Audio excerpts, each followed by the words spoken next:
سبحان الذي أسرى بعبده ليلا من المسجد الحرام إلى المسجد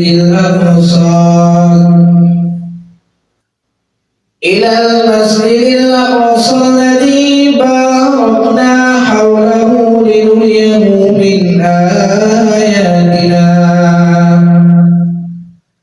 إنه هو السميع البصير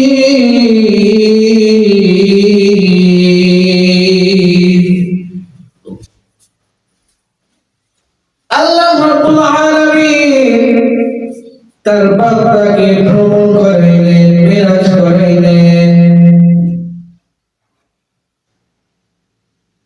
আমার রাসূল সাল্লাল্লাহু আলাইহি ওয়াসাল্লাম চাচাত বোন উম্মে হানির হয়ে শুয়ে আছে।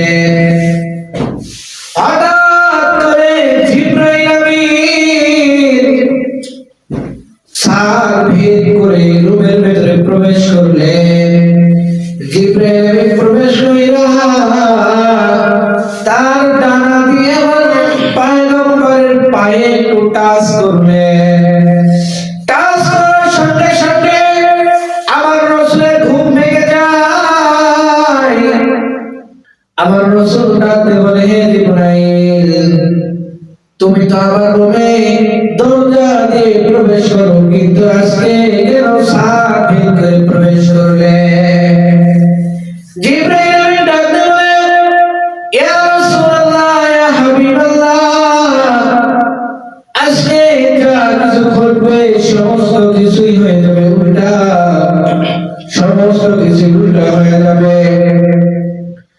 আমার রাসূল বলে, জিবরাইল তুমি কি বলতেছো একটু বুঝিয়ে বলো। জিবরাইল ডাকতে বলে, ইয়া রাসূলুল্লাহ, ইয়া হাবিবাল্লাহ, আপনাকে আমি নেওয়ার জন্য আসছি। আল্লাহ রাব্বুল আলামিন আমাকে পাঠাইছেন।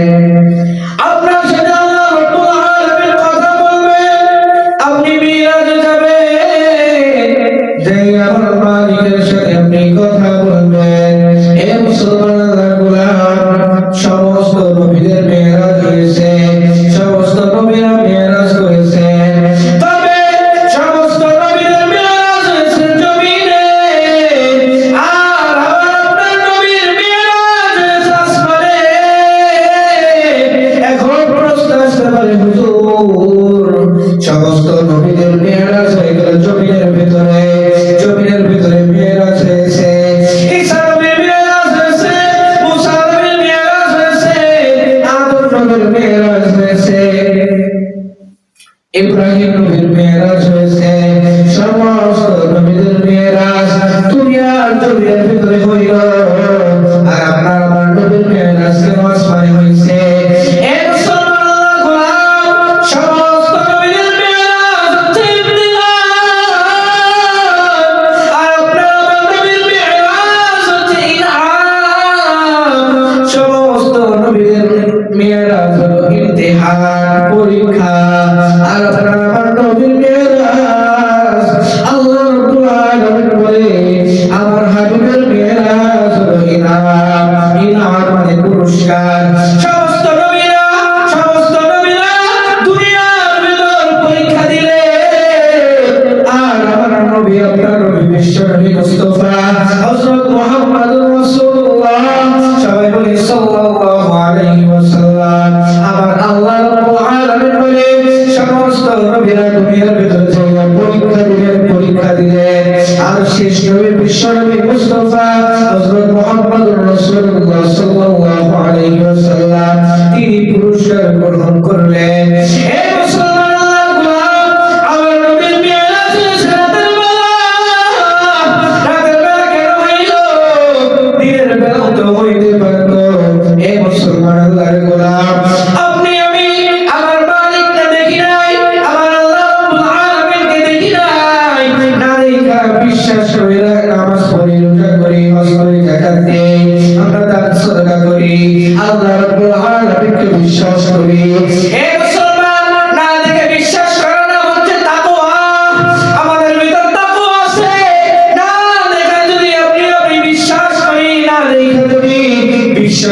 অটল হয়ে যদি কোনো কাজ করি তাইলে ভিতরে একটু প্রশান্তি আসে, ভিতরে ইলমের পাওয়ার বেড়ে যায়, ইমানের জজবা বেড়ে যায়, ইমানের পাওয়ার বেড়ে যায়, ইমানের ক্ষমতা বেড়ে যায়।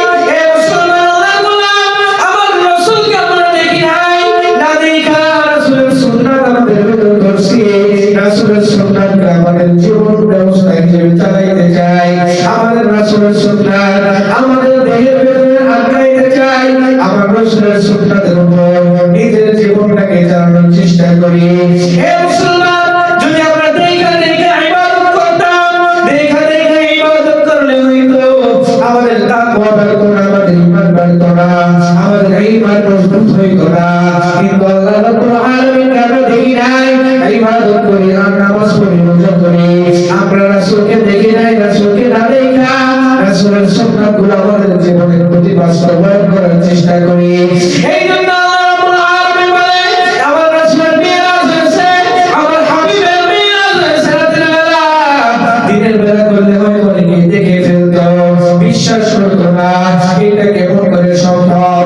এই জন্য আমার আল্লাহ রাব্বুল আলামিন বান্দার তাকওয়া বাড়ানোর জন্য রাতের বেলা মিরাজের ব্যবস্থা করছে।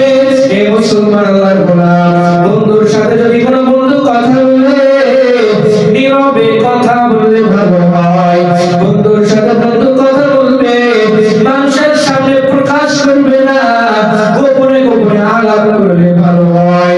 দিনের বেলায় যদি বন্ধুর সাথে বন্ধু কথা বলে তেমন শান্তি পাওয়া যায় না, তবে রাতের আধারে কোনো বন্ধু যদি বন্ধুকে টেলিফোন দিয়া বন্ধুর সাথে আলাপ করতে চায়, কোনো সাউন্ড নাই, কোনো ব্যাকগ্রাউন্ড নাই, কোনো কারো কোনো আলোচনা নাই, কোনো হয়ে আল্লাহ নাই, বন্ধুর সাথে বন্ধু মনোযোগ সহকারে কথা বলতে পারবে।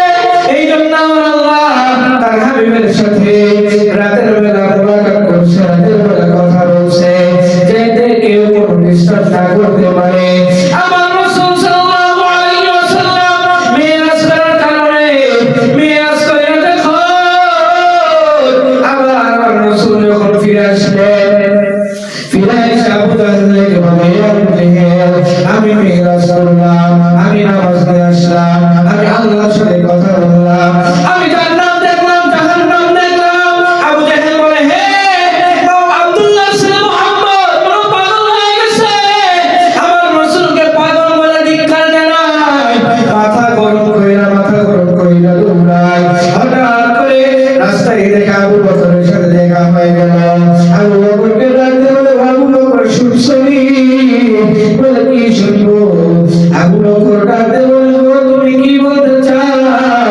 আবু জাহেল বলে, আব্দুল্লাহ ছেলে মুহাম্মদ আমাকে বলতেছে সে নাকি মিরাজ করেছে, সে নাকি আল্লাহর সাথে কথা বলেছে, সে নাকি আল্লাহর দিদার লাভ করেছে, সে নাকি জান্নাত দেখছে, জাহান্নাম দেখছে, বাইতুল মামুর দেখছে, বাইতুল মুকদ্দাস দেখছে, সে নাকি আল্লাহর আরশ পর্যন্ত চলে গেছে।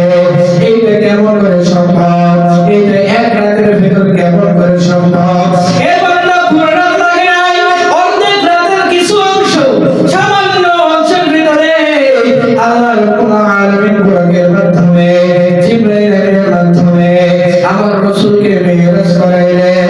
আমার জমিনে এখন এমন মুশরিক আছে, এমন মুনাফিক আছে যে যারা নবীর মিরাজকে এখন পর্যন্ত বিশ্বাস করতে পারে নাই, এখন পর্যন্ত বিশ্বাস করে না যে আমার রাসূলের মিরাজ হয়েছে, আমার রাসূল আল্লাহর সাথে কথা বলছে। হে মুসলমান আল্লাহর গোলাম, এই কথা যে বান্দা বিশ্বাস করবে আর নিজের জীবনটাকে পরিশুদ্ধ করবে, আমার রাসূলের কথা বিশ্বাস কইরা জীবনটাকে পরিশুদ্ধভাবে চালাইতে পারবে, ওই বান্দার ভিতরে কামিয়াবি আছে।